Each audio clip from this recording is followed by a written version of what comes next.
रात का समय था। आसमान में काले बादल छाए हुए थे। धीमी धीमी बारिश सुनसान सड़क को भिगो रही थी। दूर तक फैले जंगल के बीच एक आदमी अपनी बाइक चलाता हुआ शहर की तरफ जा रहा था। सड़क पर उसके अलावा कोई नहीं था। तभी उसकी नजर सड़क किनारे खड़ी एक औरत पर पड़ी। लाल साड़ी, सिर पर लंबा घूंघट और बारिश में भी बिल्कुल स्थिर खड़ी हुई। ऐसा लग रहा था जैसे वो काफी देर से किसी का इंतजार कर रही हो। इतनी रात में यहां क्या कर रही हो? सुन रही हो? औरत ने कोई जवाब नहीं दिया। घर जाना है क्या? वह फिर भी चुप रही। आदमी कुछ पल उसे देखता रहा। घूंघट की वजह से चेहरा साफ दिखाई नहीं दे रहा था, लेकिन जितना दिखाई दे रहा था उतना ही किसी को भी अपनी तरफ खींच लेने के लिए काफी था। आदमी के चेहरे पर एक मुस्कान उभर आई। चलो बैठ जाओ, छोड़ देता हूं। औरत बिना कुछ बोले बाइक के पीछे बैठ गई। आदमी ने बाइक आगे बढ़ा दी। कुछ देर तक दोनों के बीच खामोशी बनी रही। सड़क सुनसान थी और चारों तरफ सिर्फ जंगल फैला हुआ था। लगभग 10 मिनट बाद सड़क किनारे एक विशाल पीपल का पेड़ दिखाई दिया। आदमी ने इधर उधर नजर दौड़ाई। दूर तक कोई नहीं था। उसने बाइक पेड़ के नीचे रोक दी। बारिश भी तेज हो रही है, थोड़ी देर यहीं रुक जाते हैं। उसके बाद वहीं पीपल के पेड़ के नीचे अचानक एक आवाज गूंजी। किसी औरत के हंसने की आवाज। वो आदमी डरते हुए इधर उधर देखने लगा, लेकिन वो आवाज कहां से आई कुछ पता नहीं चल पाया। लेकिन अचानक वो हंसी रुक गई और कुछ देर बाद जब उस आदमी की नजर नीचे उस औरत के पैरों के पास पड़ी तो सब कुछ बदल गया। जंगल की खामोशी को चीरती हुई एक भयानक चीख गूंजी। केवल बारिश की बूंदें गिरती रहीं।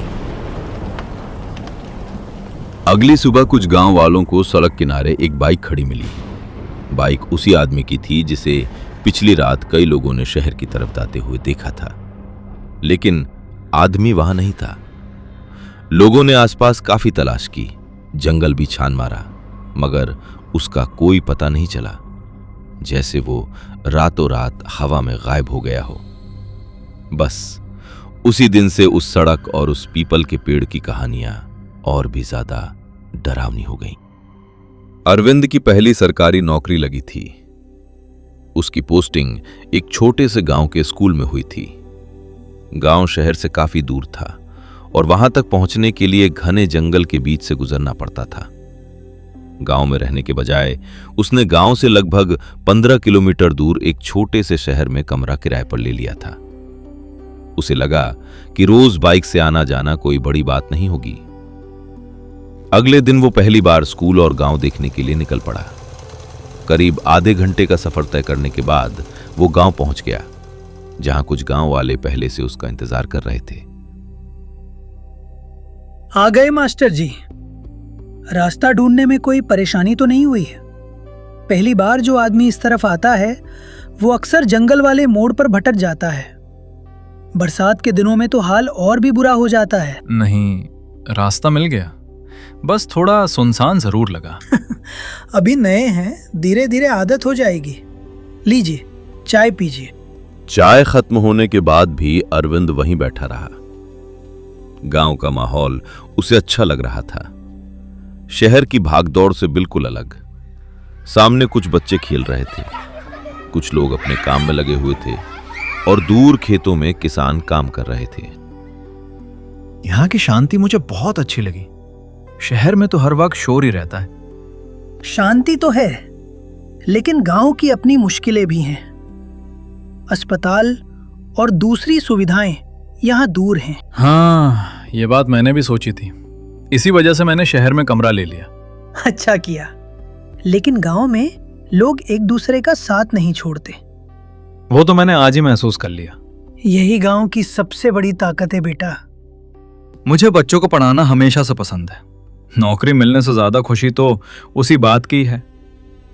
आजकल ऐसे शिक्षक कम मिलते हैं। मेरे लिए पढ़ाना सिर्फ नौकरी नहीं है, सही मार्गदर्शन मिले तो हर बच्चा अच्छा कर सकता है। बुजुर्ग ध्यान से उसकी बातें सुन रहा था। उसके चेहरे पर संतोष दिखाई दे रहा था, जैसे उसे यकीन हो गया हो कि गांव के बच्चों को इस बार एक अच्छा शिक्षक मिला है। धीरे धीरे सूरज ढलने लगा और स्कूल के मैदान पर लंबी परछाइयां फैलने लगीं। तभी बुजुर्ग की नजर अरविंद की बाइक पर गई, जो स्कूल के बाहर खड़ी थी। उसके चेहरे की मुस्कान धीरे धीरे गायब होने लगी थी। शाम होने लगी थी। स्कूल के मैदान में खेल रहे बच्चे भी अब अपने घरों की तरफ जाने लगे थे। अरविंद भी उठकर अपनी बाइक की तरफ बढ़ा, लेकिन तभी उसकी नजर कुछ बच्चों पर पड़ी, जो अभी भी स्कूल के बरामदे में बैठे बातें कर रहे थे। वैसे मैं सोच रहा था कि स्कूल के अलावा भी कभी कभी बच्चों के साथ बैठा करूंगा। जिन बच्चों को पढ़ाई में दिक्कत हो, उन्हें थोड़ा एक्स्ट्रा टाइम दे दिया करूंगा। वो सब ठीक है मास्टर जी, लेकिन एक बात का ध्यान रखिएगा, स्कूल खत्म होते ही निकल जाया कीजिए। यहाँ शाम तक रुकने की आदत मत डालिए। क्यों? बच्चे इतने परेशान करते हैं क्या? बच्चों से हमें कोई शिकायत नहीं है। हम तो बस इतना कह रहे हैं कि शाम होने से पहले यहाँ से निकल जाना बेहतर है। आप तीसरी बार यही बात कह रहे हैं। लगता है इसके पीछे कोई वजह जरूर है। बुजुर्ग कुछ पल चुप रहा। उसने आसपास खड़े लोगों की तरफ देखा। कुछ लोगों ने नजरें फेर ली, जैसे वो इस बात को छेड़ना नहीं चाहते हों। अब इतना सस्पेंस मत बनाइए, आखिर बात क्या है? 1 महीने भी एक आदमी आया था, शहर का रहने वाला था। किसी काम से पहली बार गांव आया था। काम खत्म हुआ तो रात को वापस शहर के लिए निकल गया। अगले दिन उसकी बाइक सड़क किनारे मिली, लेकिन वो आदमी नहीं मिला। हो सकता है जंगल में कहीं चला गया हो या किसी हादसे का शिकार हो गया हो। यही बात पुलिस ने भी कही थी। कई दिनों तक तलाश चली, जंगल छाना गया और आसपास के गांवों में पूछताछ हुई, लेकिन उसका कोई निशान नहीं मिला। तो लोगों ने मान लिया कि उसे भूत उठा ले गया। कुछ लोगों ने उसे उस रात जंगल वाले रास्ते पर एक औरत के साथ देखा था। कौन औरत? यही तो कोई नहीं जानता। जो लोग उसे देखने का दावा करते हैं, सबकी कहानी लगभग एक जैसी होती है। कहते हैं सड़क किनारे एक जवान और खूबसूरत औरत खड़ी दिखाई देती है। कभी लिफ्ट मांगती है, कभी बस खड़ी रहती है। तो हो सकता है कोई असली औरत ही हो। नहीं हो सकता है, क्योंकि कई सालों से उसे हर बार अलग अलग लोग देखते हैं और हर बार वो बिल्कुल वैसी ही दिखाई देती है। ना उम्र बदलती है, ना चेहरा। और इसलिए लोगों ने उसे भूत बना दिया। उस आदमी की कहानी तो बस 1 महीना पुरानी है मास्टर, लेकिन उस औरत की कहानी बहुत पुरानी है, करीब 300 साल पुरानी। अरविंद वापस कुर्सी पर बैठ गया। अब तक वो इन बातों को मजाक समझ रहा था, लेकिन बुजुर्ग के चेहरे की गंभीरता देखकर उसे भी दिलचस्पी होने लगी थी। अच्छा, आखिर 300 साल पहले ऐसा क्या हुआ था? उस समय यहाँ न ये सड़क थी, न ये स्कूल। चारों तरफ जंगल था और थोड़ी दूर पर एक छोटा सा गांव हुआ करता था। उसी गांव में एक औरत रहती थी। कहते हैं वो बहुत खूबसूरत थी, लेकिन उससे भी ज्यादा अच्छी उसकी छवि थी। गांव की औरतें उसका सम्मान करती थीं और आदमी भी उसके बारे में कभी गलत बात नहीं करते थे। उसकी शादी गांव के ही एक आदमी से हुई थी। दोनों की जिंदगी ठीक चल रही थी, लेकिन एक दिन किसी ने उसके चरित्र पर आरोप लगा दिया। किस बात का आरोप? यही कि उसका किसी दूसरे आदमी के साथ संबंध है। आज की तरह उस समय भी लोगों को सच से ज्यादा अफवाहों पर भरोसा था। एक आदमी ने बात कही, दूसरे ने उसे आगे बढ़ाया, तीसरे ने उसे सच मान लिया। देखते देखते पूरा गांव उसके खिलाफ हो गया और यहीं से उसकी जिंदगी बदल रही। आसपास बैठे कुछ गांव वाले भी अब चुपचाप कहानी सुन रहे थे। लगता था वे ये किस्सा पहले भी कई बार सुन चुके थे। वो औरत बार बार कहती रही कि उसने कुछ गलत नहीं किया। उसने अपने पति को समझाने की कोशिश की, गांव वालों से विनती की, यहां तक कि पंचायत के सामने भी रोई, लेकिन किसी ने उसकी बात नहीं मानी। सबसे बड़ा दुख उसे तब हुआ जब उसके अपने पति ने भी उस पर विश्वास नहीं किया। और फिर एक रात वो घर से निकल रही। कहते हैं वो इसी जंगल में आई थी, यहीं कहीं एक बड़े पेड़ पर उसने फांसी लगा ली। कुछ पल के लिए वहां सन्नाटा छा गया। लोग कहते हैं हर आत्मा डायन नहीं बनती, लेकिन जब कोई औरत गहरे अपमान, टूटे हुए विश्वास और असहनीय दुख के साथ अपनी जान देती है तो उसकी आत्मा कभी शांति नहीं पाती। उस औरत के साथ भी शायद यही हुआ था।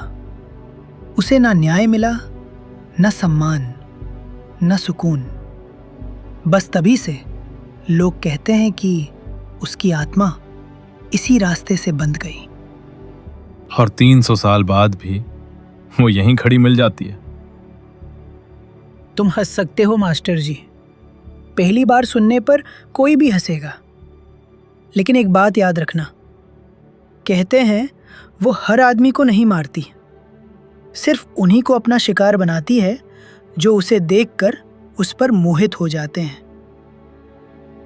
बुजुर्ग की आंखें सीधे अरविंद पर टिकी थीं, लेकिन अरविंद बस मुस्कुरा दिया। उसे अब भी लग रहा था कि वो एक पुरानी लोक कथा सुन रहा है, हकीकत नहीं। अरविंद ने बुजुर्ग की बात ध्यान से सुनी जरूर, लेकिन उस पर विश्वास नहीं किया। उसे लगा कि ये भी उन कहानियों में से एक है जो पीढ़ियों से सुनाई जाती हैं और समय के साथ सच मान ली जाती हैं। कुछ देर बाद उसने सबको नमस्ते कहा, बाइक स्टार्ट की और शहर के लिए निकल पड़ा। उस शाम स्कूल की छुट्टी के बाद अरविंद हमेशा की तरह शहर के लिए निकल पड़ा। जंगल वाले रास्ते पर पहुंचते ही उसे बुजुर्ग की सुनाई हुई कहानी याद आ गई। वो खुद ही मुस्कुरा दिया। उसे अब भी यकीन नहीं था कि उस रास्ते पर कोई डायन रहती है। कुछ देर बाद उसकी बाइक एक मोड़ से गुजरी और तभी उसकी नजर सड़क किनारे खड़ी एक औरत पर पड़ी। वो अकेली खड़ी थी, न उसके आसपास कोई दिखाई दे रहा था, न कोई वाहन। अरविंद ने अनायास ही बाइक की रफ्तार धीमी कर दी। उसकी पहली नजर औरत के चेहरे पर गई। वो बेहद खूबसूरत थी, इतनी कि कुछ पल के लिए अरविंद की नजर वहीं ठहर गई, लेकिन अगले ही पल उसे अपनी ही हरकत पर हंसी आ गई। लगता है गांव वालों की कहानियों ने असर करना शुरू कर दिया है। वो औरत बिल्कुल शांत खड़ी थी, न उसने हाथ हिलाया न कोई इशारा किया। ऐसा लग रहा था जैसे उसे अरविंद की मौजूदगी से कोई फर्क ही नहीं पड़ता। अरविंद आगे बढ़ने ही वाला था कि उसके मन में एक सवाल आया, इतनी सुनसान जगह पर यह कर क्या रही है? आसपास तो कोई घर भी नहीं है। कुछ पल के लिए उसका मन हुआ कि बाइक रोककर पूछे, लेकिन फिर उसने सोचा कि किसी अजनबी लड़की से बेवजह सवाल करना भी अजीब लगेगा। उसने बाइक आगे बढ़ा दी। रास्ते भर वो खुद को समझाता रहा कि इसमें अजीब क्या है। हो सकता है पास के किसी गांव की हो सकता है किसी का इंतजार कर रही हो। लेकिन शहर पहुंचने के बाद भी उसका ध्यान बार बार उसी औरत पर जा रहा था। उसे खुद समझ नहीं आ रहा था कि आखिर उसे उस लड़की की बात इतनी याद क्यों आ रही है। शायद इसलिए क्योंकि वो बाकी लोगों जैसी नहीं थी, या शायद इसलिए क्योंकि वो उस सुनसान रास्ते पर बिल्कुल अकेली खड़ी थी।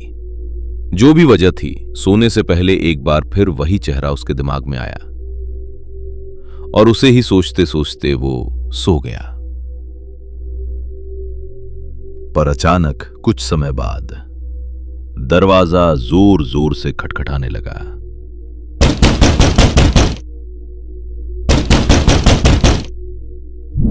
अरविंद नींद से घबराकर उठता है और डरते डरते दरवाजे की ओर बढ़ता है।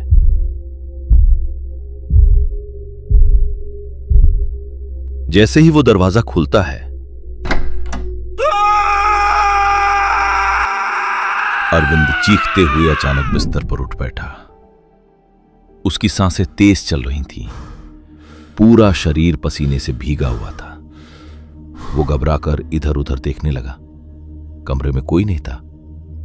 दरवाजा बंद था, खिड़की बंद थी और चारों तरफ गहरा सन्नाटा पसरा हुआ था। कुछ सेकंड बाद उसे एहसास हुआ जो कुछ उसने अभी देखा था वो सिर्फ एक सपना था।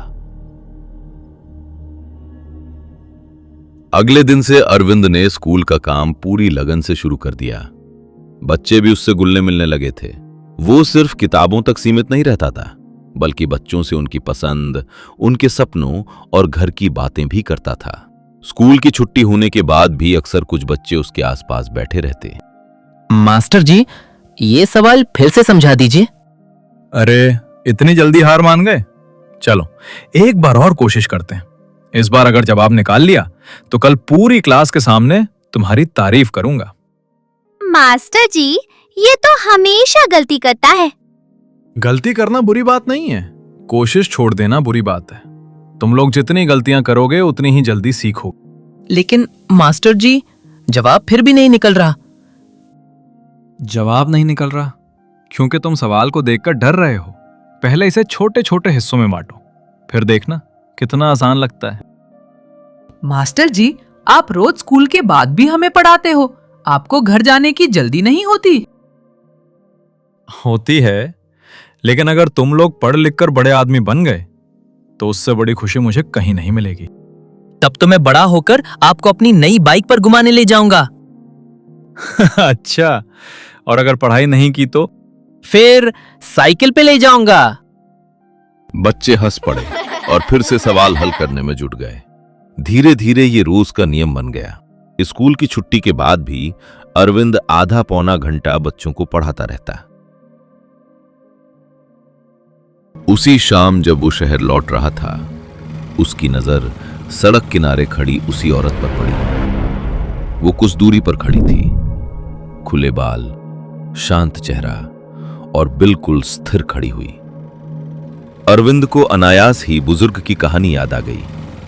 उसने एक पल के लिए बाइक की रफ्तार धीमी की, लेकिन अगले ही क्षण खुद ही मुस्कुरा दिया। लगभग 2 हफ्ते गुजर चुके थे। अब उस औरत को देखना अरविंद की आदत का हिस्सा बन गया था। वो रोज नहीं तो ज्यादातर दिनों में उसे उसी रास्ते पर दिखाई दे जाती, कभी पीपल के पेड़ के पास, कभी सड़क के किनारे। लेकिन उसने आज तक न उससे बात की थी, न कभी कोई इशारा किया था। धीरे धीरे अरविंद के मन से डर पूरी तरह निकल चुका था।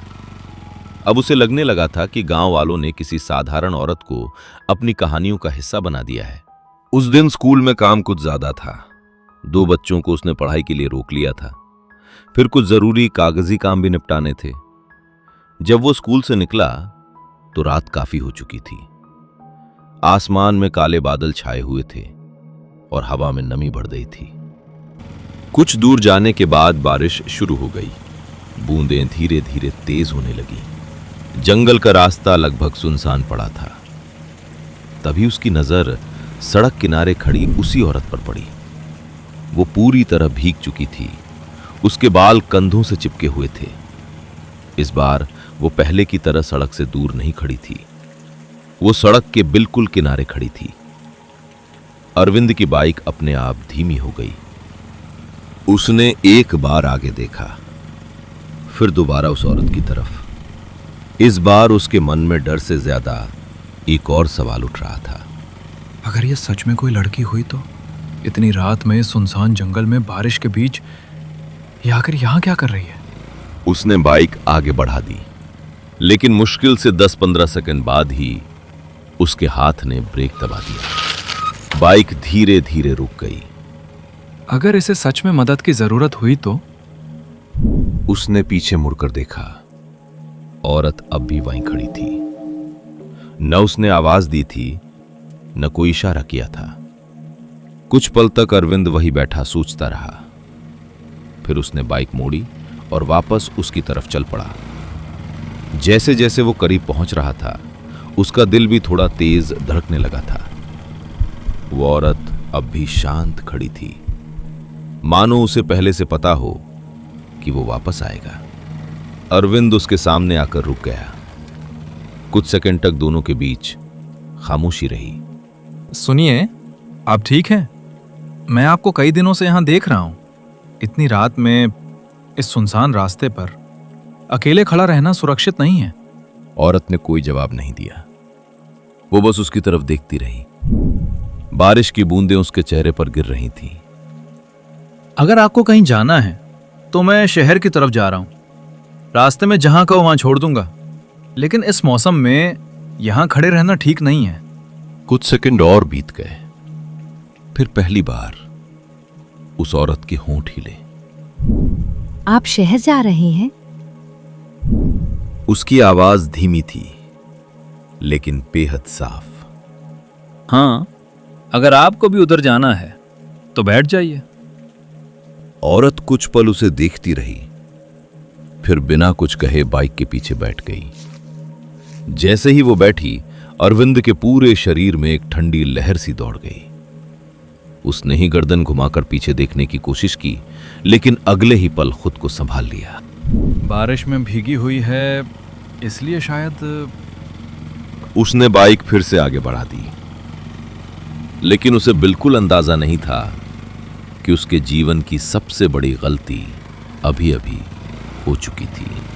बाइक आगे बढ़ती रही। बारिश लगातार हो रही थी। कुछ देर तक दोनों के बीच खामोशी छाई रही।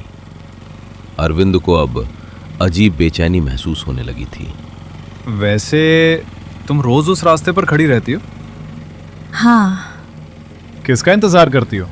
कुछ सेकंड तक वो चुप रही। जो रुक जाए उसका। अरविंद को उसका जवाब अजीब लगा। मतलब? हर कोई नहीं रुकता। कुछ लोग डर जाते हैं और बच जाते हैं। अरविंद की पकड़ हैंडल पर मजबूत हो गई। तुम हमेशा ऐसी अजीब बातें करती हो। मौत से पहले सबको अजीब ही लगता है। अरविंद का दिल जोर से धड़कने लगा। उसने बात बदलने की कोशिश की। वैसे नाम क्या है तुम्हारा? लोग मुझे कई नामों से बुलाते हैं। कोई भूत कहता है, कोई चुड़ैल, कोई डायन। अरविंद के शरीर में सिहरन दौड़ गई। उसने तुरंत शीशे में देखा और उसकी सांस अटक गई। शीशे में औरत का चेहरा इंसानी नहीं था। काली आंखें, भयानक मुस्कान और गर्दन एक तरफ मुड़ी हुई। तुम्हें रुकना नहीं चाहिए था मास्टर जी। अरविंद ने घबराकर जोर से ब्रेक लगा दिए। वो तुरंत पीछे मुड़ा, लेकिन पीछे कोई नहीं था। सीट खाली थी। बारिश के बीच सड़क पर सिर्फ वो अकेला खड़ा था। किसी तरह वो अपने कमरे तक पहुंचा। उसने दरवाजा बंद किया और बिस्तर पर लेट गया। डर और थकान के बीच न जाने कब उसकी आंख लग गई। रात के करीब 3 बजे उसकी अचानक आंख खुली। कमरे में अजीब सा सन्नाटा था। न हवा की आवाज, न बाहर बारिश की, बस एक अजीब खामोशी। न जाने क्यों उसकी नजर ऊपर उठी। पंखे से वही औरत उल्टी लटकी हुई थी। उसके बाल नीचे झूल रहे थे और उसकी काली आंखें सीधे उसे घूर रही थीं। अगले ही पल वो उसके ऊपर कूद पड़ी।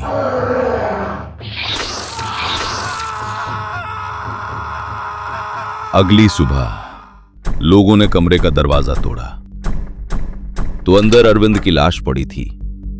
खबर सुनकर गांव वाले भी वहां पहुंच गए। कहते हैं वो हर आदमी को नहीं मारती, सिर्फ उन्हीं को अपना शिकार बनाती है जो उस पर मोहित हो जाते हैं।